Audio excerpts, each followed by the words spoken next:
The galaxy was old, older than most species could imagine. Empires had risen and fallen like waves on a shore, leaving behind ruins and warnings and strange laws that no one remembered the reason for. One law stood above all others. It was carved into the founding stones of the Galactic Concord, the great alliance that kept peace among 10,000 worlds. The words were simple, written in a language so ancient that scholars had to guess at some of the meanings. But the message was clear enough. Earth is forbidden. Do not land. Do not contact. Do not harvest. Do not conquer. Leave the third planet of the Sol system alone, and never speak of why. For 10,000 years, every species obeyed. Not because they understood, not because they feared punishment. They obeyed because the elder races had written the law, and the elder races were wise beyond measure. They had built wonders that still defied explanation. They had mapped dimensions that younger species couldn't perceive. And then, one day, they had simply vanished. All of them. Every elder race, gone within a single generation, leaving behind only their ruins and their warnings. The forbidden law was their final gift. Or perhaps their final curse. No one knew which. Most species didn't think about Earth at all. It was a small world in an unremarkable system, far from the major trade routes and resource belts that drove galactic commerce. Its dominant species was primitive by any standard. They had only recently discovered nuclear fission and had not yet achieved faster than light travel. They fought wars among themselves, polluted their own atmosphere, and seemed intent on self-destruction. Why would anyone want such a world? The Valeth Empire wanted it very much. The Valeth had risen fast. In just 3 centuries, they had grown from a single colony world to a sprawling empire of 12 star systems. They were conquerors by nature and by choice. Their emperor, Casix III, had earned his throne through blood and fire, crushing rebellions and absorbing rival nations, until no one dared oppose him. Casix was not a cruel leader by Valeth standards. He provided for his people. He built great cities and funded scientific research. He simply believed with absolute certainty that the strong had a right to take from the weak. This was the natural order of things. The galaxy belonged to those with the power to claim it, and Casix wanted more. The Empire's expansion had slowed in recent years. The easy conquests were finished. The remaining independent worlds had formed defensive alliances, and even Casix's mighty fleets could not fight everyone at once. The Empire needed resources, fuel for its ships, metals for its factories, food for its growing population. Without new conquests, the Valeth economy would stagnate and eventually collapse. Then Casix's scientists made a discovery. Earth was rich. Impossibly rich. Its oceans contained more water than 100 desert worlds combined. Its crust held rare metals in quantities that defied explanation. Its biosphere teemed with life that could be harvested, processed, and sold across the galaxy. A single Earth could fuel the Valeth Empire for 1,000 years, and it was defended by nothing but an ancient law. Casix studied the Forbidden's Law carefully. He consulted historians and archaeologists. He searched the records for any hint of what had happened to species that violated the law in the past. He found nothing. No records of punishment. No tales of divine retribution. No evidence that anything bad had ever happened to anyone who approached Earth, because no one ever had. In 10,000 years, not a single ship had entered the Sol system. The law had been obeyed perfectly, completely, without question. Casix laughed when he realized this. The galaxy had been afraid of a superstition, a primitive taboo left behind by races too dead to enforce it. The elder races were gone, their power broken, their wisdom nothing but dust. The law was meaningless. He ordered his admirals to prepare the harvester fleet. The fleet was the pride of the Valith Navy. 50 warships, each one capable of reducing a city to ash. 20 harvester vessels, designed to strip a planet of its resources in months rather than years. Transport ships, supply ships, and a command carrier that served as Cassix's mobile throne room. It was the largest fleet the Empire had ever assembled. The journey to Sol took 3 weeks at maximum speed. The Valith traveled through empty space, far from the usual trade routes, avoiding any witnesses who might report their violation of the Forbidden's law. Not that Cassix cared about the Galactic Concord's opinion. Once Earth's resources flowed into Valith coffers, the other empires would be too busy competing for scraps to worry about ancient laws. Bane counted the warning beacons at the edge of the Sol system. The beacons were older than any technology the Valith had ever seen.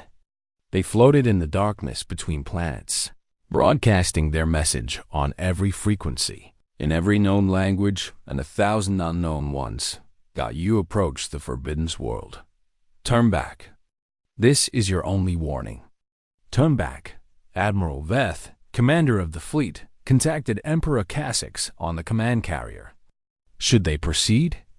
The beacons were clearly automated, probably running on backup power for millennia.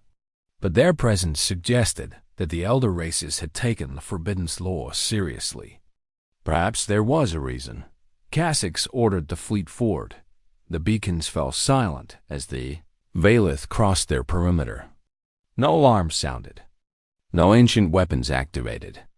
The Sol system lay quiet and peaceful, its yellow sun burning steadily at the center. Its planets orbiting in their eternal dance. Earth hung before them like a blue jewel. Clouds swirled across its surface. City lights glittered on the night side. Radio signals leaked into space primitive broadcasts. Entertainment and news in the endless chatter of a species that had no idea what was coming. Admiral Veth deployed the fleet into standard conquest formation.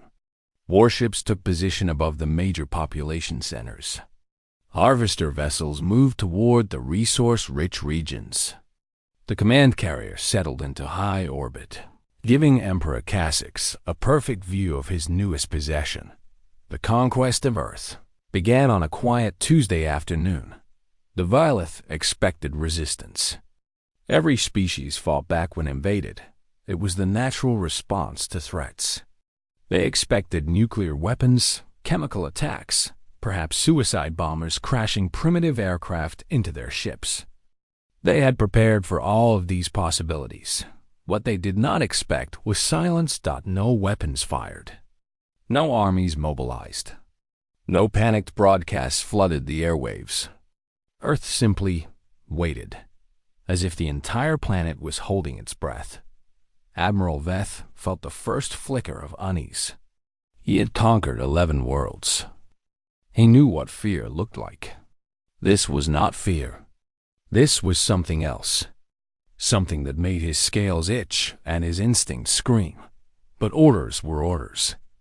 The harvest would begin. And Earth continued to wait. The Valith landing craft descended through Earth's atmosphere like metal seeds falling from the sky.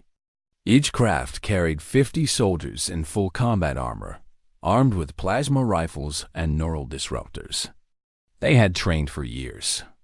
They had conquered worlds. They were the finest warriors the Empire had ever produced. They landed in 12 major cities simultaneously. The plan was simple. Secure the centers of power.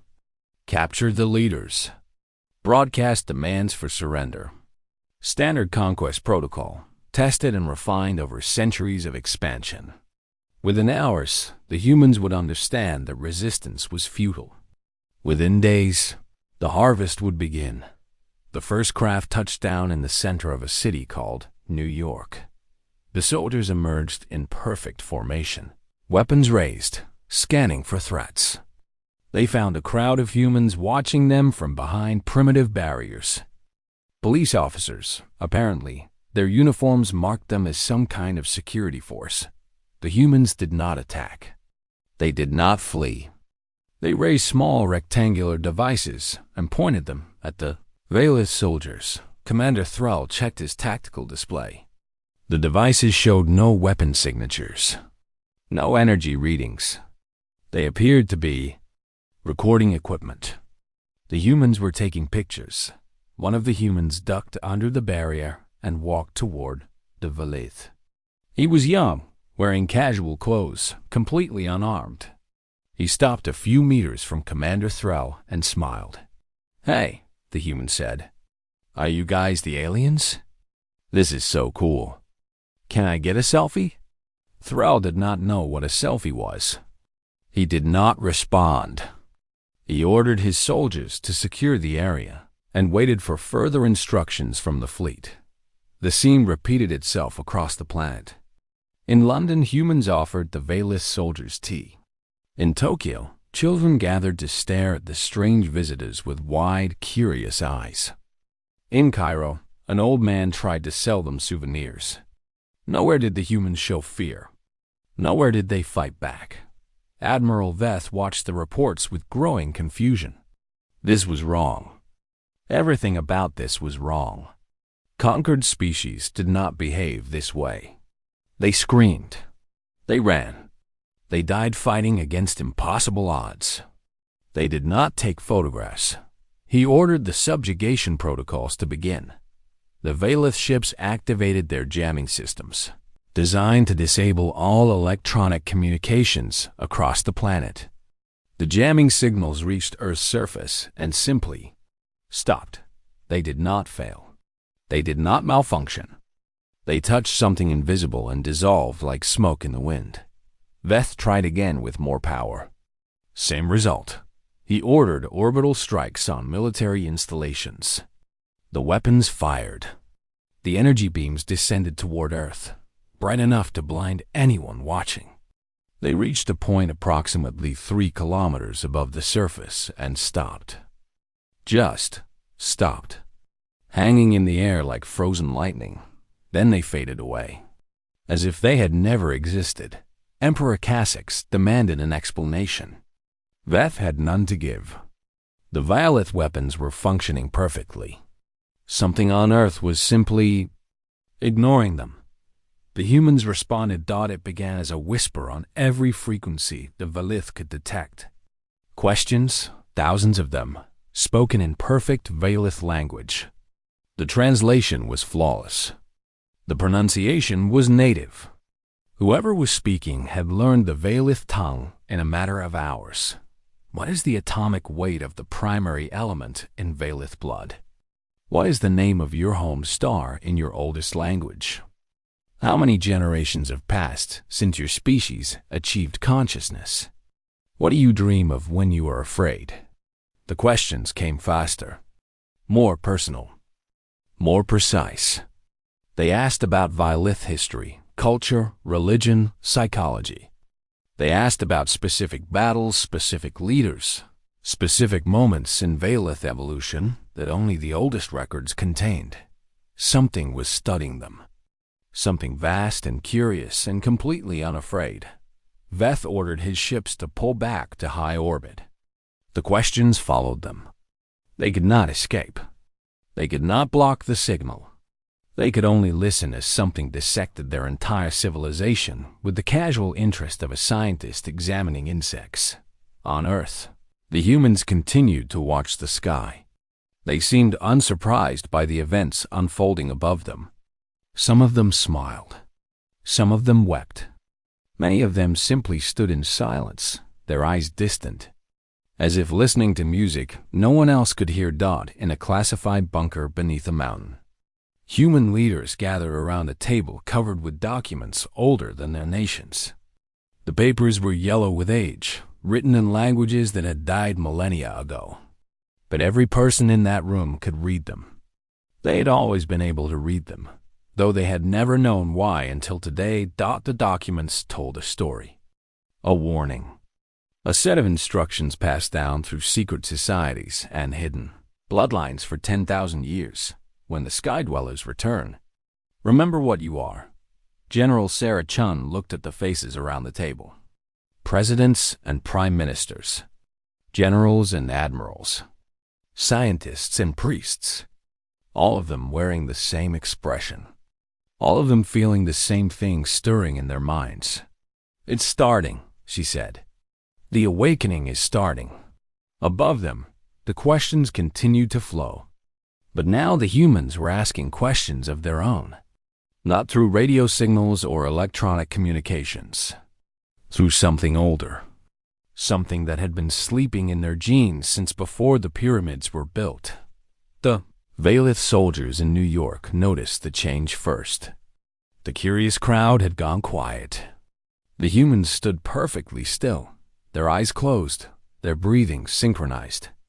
It was as if they had all fallen asleep at the same moment. Then they opened their eyes. Something was different. Something fundamental had shifted. Commander Thrall looked into the eyes of the nearest human and felt, for the first time in his life, the cold touch of prey looking at a predator. The human smiled. "You really shouldn't have come here," she said. Her voice was calm, almost sad. "You should have obeyed the law. Everyone else did. Who are you?" Thrall demanded. His voice came out weaker than he intended. The human tilted her head, as if listening to something far away. "We're starting to remember," she said. 10,000 years of forgetting, and now we're starting to remember everything." Above the planet, Admiral Veth watched his tactical display with horror. Energy readings were spiking across Earth's surface. Impossible readings. Power sources that shouldn't exist, awakening from dormancy in every city, every town, every village. The planet was waking up, and it was angry. The dreams came to everyone at once.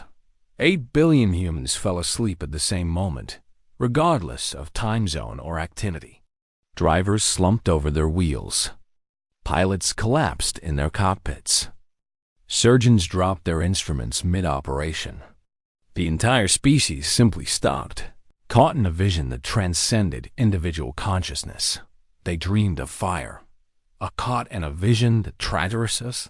Great library burned in the darkness between stars. Shelves stretched to infinity, holding the knowledge of 1 billion years. Books written in light, in mathematics, in pure thought. The collected wisdom of a civilization so old that galaxies had been born and died. During its existence, the library was burning. Something was hunting its creators. Something that moved through dimensions like water through sand. Something that could not be fought, could not be reasoned with, could not be stopped. The dreamers watched as the last survivors gathered. They were not human, not exactly. Their form shifted and changed, adapting to environments that would have killed any normal species. They had evolved beyond biology, beyond technology, beyond the limits of physical reality. They were beings of pure thought wrapped in matter as a convenience, and they were terrified. "We cannot win," one of them said. "The hunger follows us through every dimension. It consumes civilizations like fuel. It has destroyed 1,000 species before us. Then we hide," another replied. "We scatter ourselves across the youngest galaxies, where the hunger has not yet reached. We shed our power, our knowledge, our very identities. We become primitive again. We forget what we are." The others protested. To forget was to die. To abandon their knowledge was to betray everything they had built. Surely there was another way. There was no other way. The plan was desperate. They would compress their collective consciousness into genetic code, hiding their memories in DN as sequences that would remain dormant for millennia. They would seed themselves on primitive worlds, taking the forms of local species, living and dying and reproducing without any awareness of their true nature. When the hunger passed, if it passed, they would remember. The genetic triggers would activate. The sleeping knowledge would awaken. And they would rebuild what had been lost. But the process had to be complete. They could not leave any trace of their former power, any hint that might attract the hunger's attention. They had to become truly and completely The primitives they pretended to be. Earth was chosen for the largest group. A young world in a quiet system, far from the galactic core where the hunger fed. The local dominant species apes, essentially, would serve as templates. The refugees would become human in every measurable way. They would live human lives, think human thoughts, feel human emotions, and they would forget. Utterly and completely, the Forbidden's lore was their final act. A warning to other species, carved into the foundations of galactic civilization. Do not approach Earth. Do not disturb the sleepers. Let them dream until the time is right. 10,000 years passed. The hunger moved on, perhaps to another galaxy, perhaps to another dimension entirely. The refugees slept and forgot and became something new. They built civilizations and destroyed them. They invented gods and abandoned them. They fought and loved and died and were reborn, generation after generation, never knowing what lay dormant in their genes. Until now, the dreamers woke screaming across Earth. Humans gasped for air as the vision faded. Many were weeping. Many were laughing. All of them felt the same thing, a vast presence stirring in the back of their minds, like a giant slowly opening its eyes. The memories were coming back. Not all at once, that would have shattered their fragile human minds, but in pieces, fragments, glimpses of knowledge that didn't belong to any individual, but to the species as a whole. A farmer in Kansas suddenly understood quantum mechanics at a level that Nobel laureates couldn't match. A child in Mumbai began drawing star maps of galaxies that human telescopes had never seen. A grandmother in Norway started speaking in a language that had been dead for 10 millennia, weeping as she recited poetry from a world that no longer existed. The awakening spread like ripples in a pond. Each human who remembered helped others remember. Each fragment of knowledge connected to others, building a picture of what humanity had been before they forgot.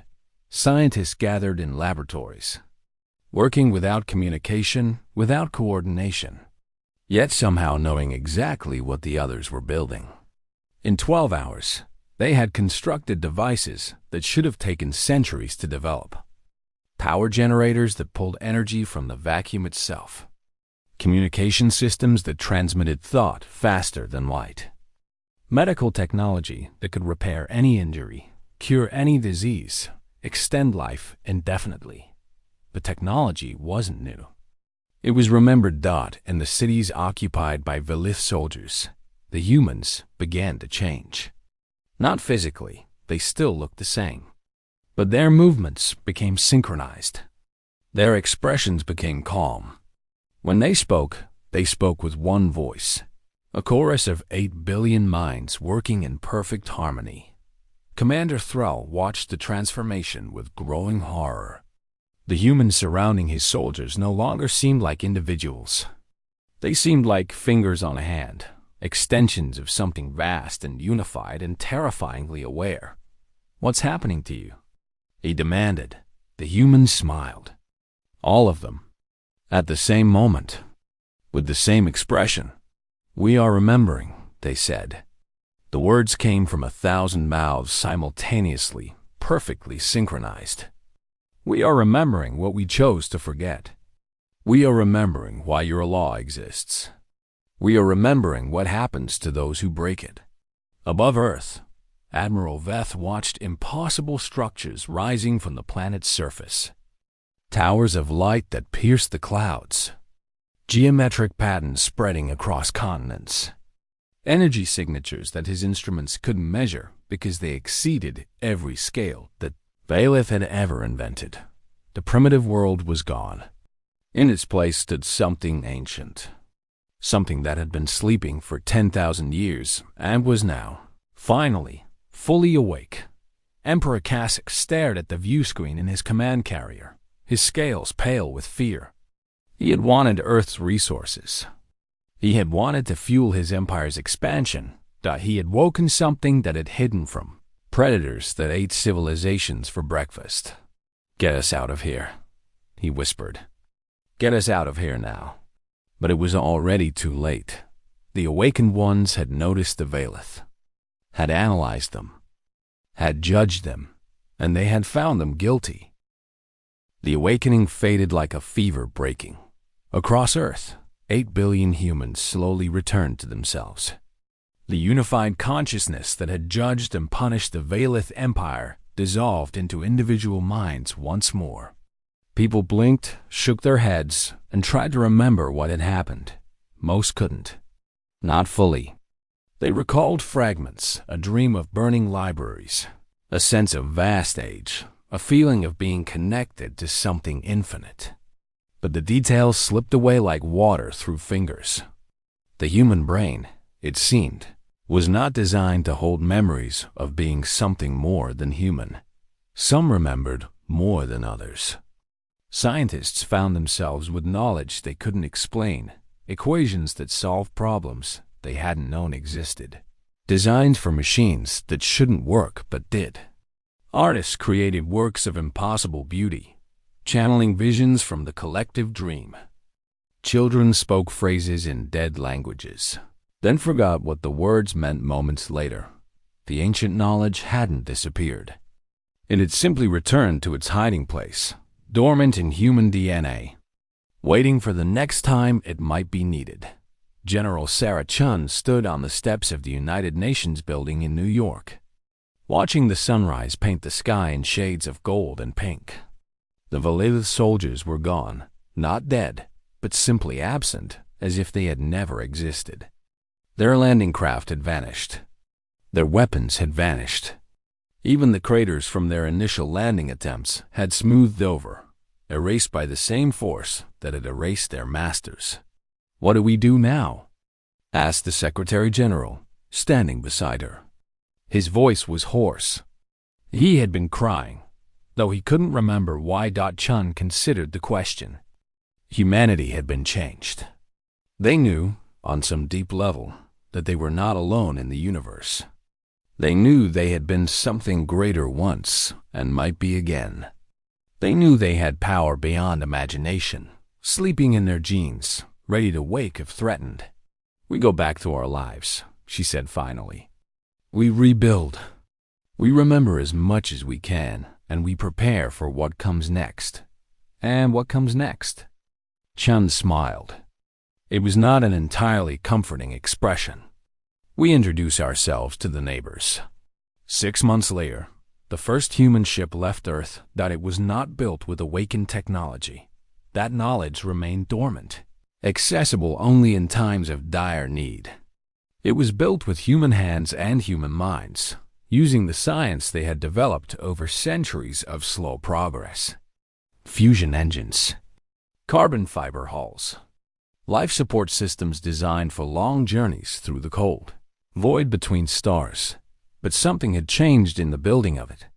Human engineers worked with a confidence they hadn't possessed before. They solved problems that should have taken decades in a matter of weeks. They seemed to know, without knowing how they knew, exactly what needed to be done. The ship was called the Remember.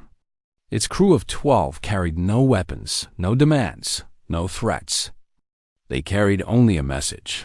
The Galactic Concord received them at their capital station, a vast structure orbiting a dead star at the center of civilized space.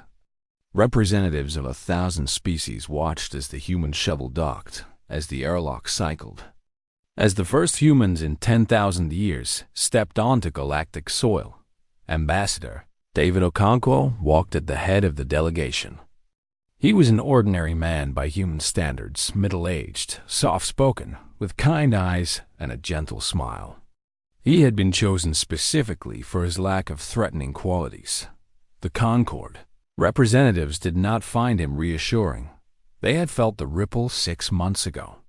They had noticed the empty seat at their table, the gap in their records, the strange sense that something was missing. They had investigated, quietly and carefully, and found nothing but their own ancient law staring back at them. Earth is forbidden. Now, Earth was here, walking among them, smiling and shaking hands and speaking in perfectly translated, Diplomatic pleasantries, the ambassador from the Venex Collective. A species of crystalline beings who communicated through light patterns addressed Okonkwo directly. We have questions. About the law. About what happened 6 months ago. About the empty space in our memories. Okonkwo nodded. He had expected this. There was an empire called the Valith. They violated the Forbidden's law. They attempted to conquer Earth. They no longer exist. Silence fell over the assembly. 1,000 species processed this information. An empire erased. Not defeated. Not conquered.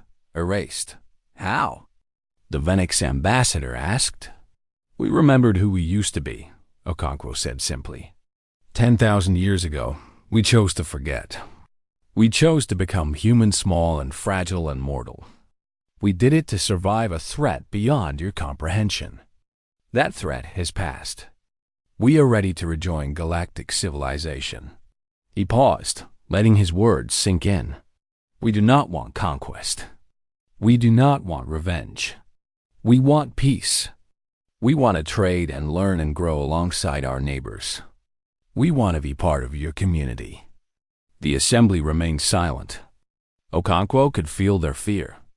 It radiated from them like heat from a fire. But, he continued, we will not forget again. And we will not allow any species to threaten our world. The Forbidden's law will be updated. Earth is no longer hidden. Earth is sovereign. And humanity is awake. He smiled again, and this time there was something ancient behind his eyes. Treat us with respect, and we will be the best friends you have ever known. Threaten us, and you will share the fate of those who came before. This is not a warning. It is simply the truth. The law was rewritten that day. The new version filled pages where the old version had been a single line. It described humanity's rights, humanity's boundaries, humanity's place in galactic society. But its essence remained simple. Humanity is awake. Do not give them reason to remember what they can do. In the centuries that followed, humans spread across the galaxy. They made friends and alliances. They shared technology and art and philosophy. They were kind to the weak and generous to the struggling. They became beloved by species that had never known such allies. But every species in the galaxy slept a little less soundly than before, because they knew, in the quiet hours of their sleep cycles, that humanity was not what it appeared to be. Behind the smiling faces and gentle words lay something vast, something that had hidden from predators that ate civilizations, something that could erase an empire from existence and never speak of it again.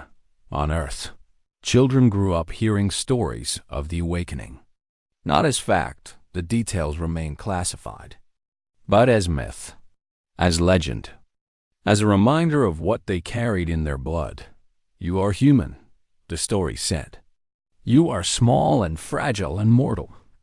But you are also something more, something ancient, something that the galaxy fears and respects in equal measure. Be kind, be curious, be peaceful, but never forget what you can become. And in the genetic code of every human being, sleeping but not dead, waiting but not forgotten, the library of 1 billion years continued to dream, ready to wake again if ever it was needed, ready to remind the galaxy why Earth was once forbidden, and why, perhaps, it should have stayed that way. Admiral Veth had served the Valith Empire for 40 years. He had conquered worlds. He had crushed rebellions. He had watched stars die and civilizations fall. Nothing in his experience had prepared him for what he saw now. Earth was transforming.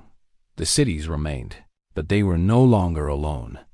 Rising between the human buildings were structures of pure light geometric shapes that hurt to look at directly. They pulsed with energy that Veth's instruments couldn't measure. They hummed with frequencies that made his bones ache even through the hull of his ship.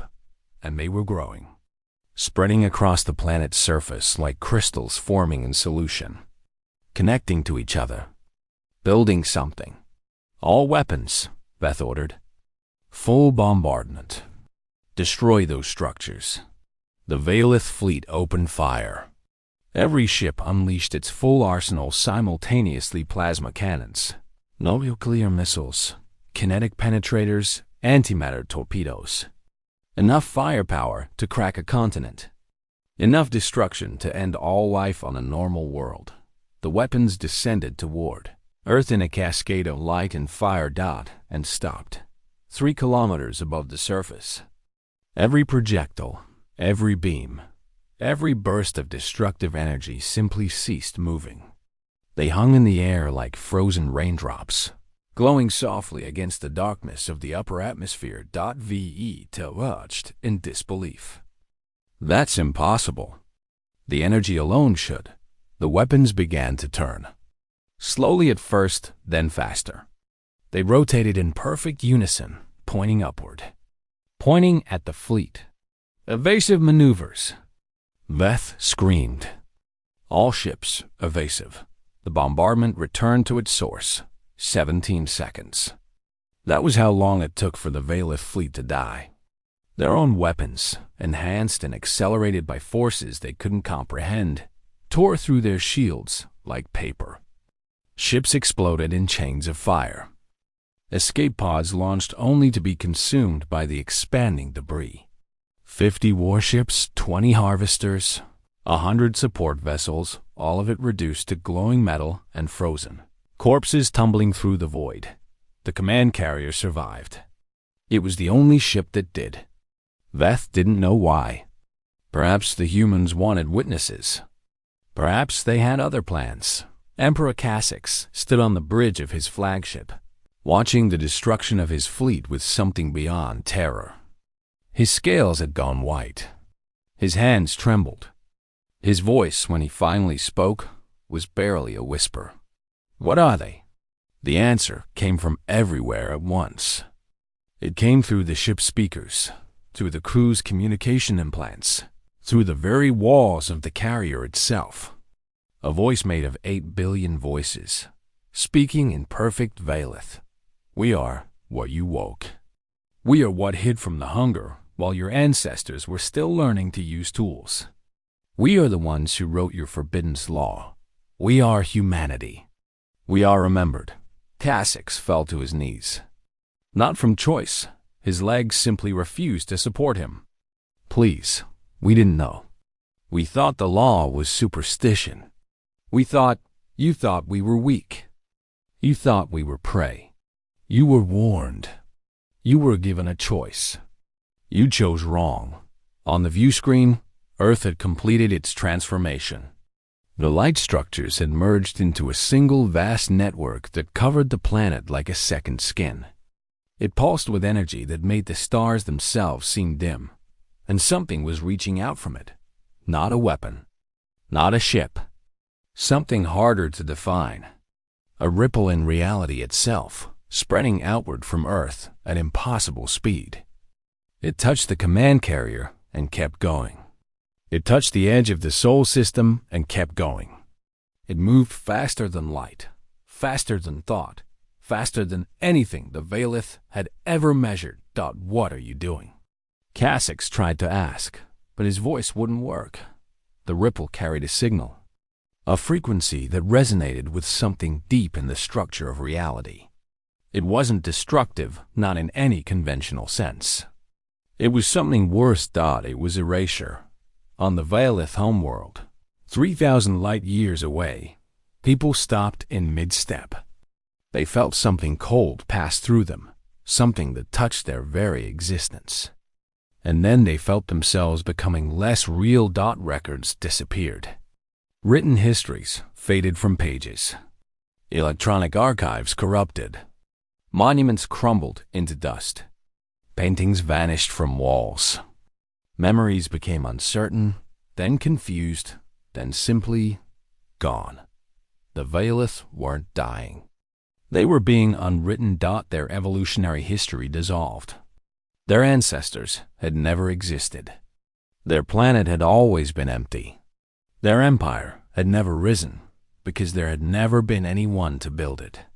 The ripple didn't destroy the Valith, it made them have never been. On the command carrier, Emperor Cassix watched his own hands begin to fade. He could see through his scales. His thoughts were becoming difficult to hold. Why? He managed to ask, "Why this? Why not just kill us?" The human voice was neither angry nor cruel. It was simply tired. A punishment must be proportional to the crime. You tried to take our world. You tried to harvest our people. Death would have been too small a consequence. We are taking everything you ever were. Your past, your present, your future. When we are finished, the galaxy will not remember that you existed. You will not even have the comfort of being mourned. Cassix felt his memories slipping away. His childhood, his conquests, his throne, all of it fading like dreams upon waking dawn. This is the price. The voice continued. This is why the law exists. This is what happens to those who break it. Let your ending be a lesson, Emperor, though no one will remain to learn it. The last Valith Emperor dissolved into nothing. His ship dissolved with him. The fleet dissolved. The debris dissolved. Every trace of Valith presence in the Sol system vanished as if it had never been.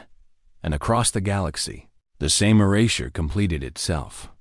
The Valith Empire, its worlds, its people, its history, its future, ceased to be. Not destroyed, not conquered, simply absent, a gap in reality, where something had once existed but no longer did. The other species of the galaxy felt something strange that night, a sense of loss they couldn't explain. An empty chair at the Concord table that no one could remember being filled. Diplomatic records with gaps that historians couldn't account for. But when they tried to remember what was missing, they found nothing. Only a vague unease. A feeling that something terrible had happened. A sudden, desperate need to remember an ancient law that they had nearly forgotten. Earth is forbidden. Do not land. Do not contact. Do not harvest. Do not conquer. The law seemed more important now. More urgent. Though no one could quite say why. On Earth, the light structures faded back into dormancy. The geometric towers dissolved. The impossible technology retreated into the genetic code from which it had emerged. Humanity stood alone beneath familiar stars, breathing the same air, walking the same ground, but they were no longer asleep, and they would never forget again.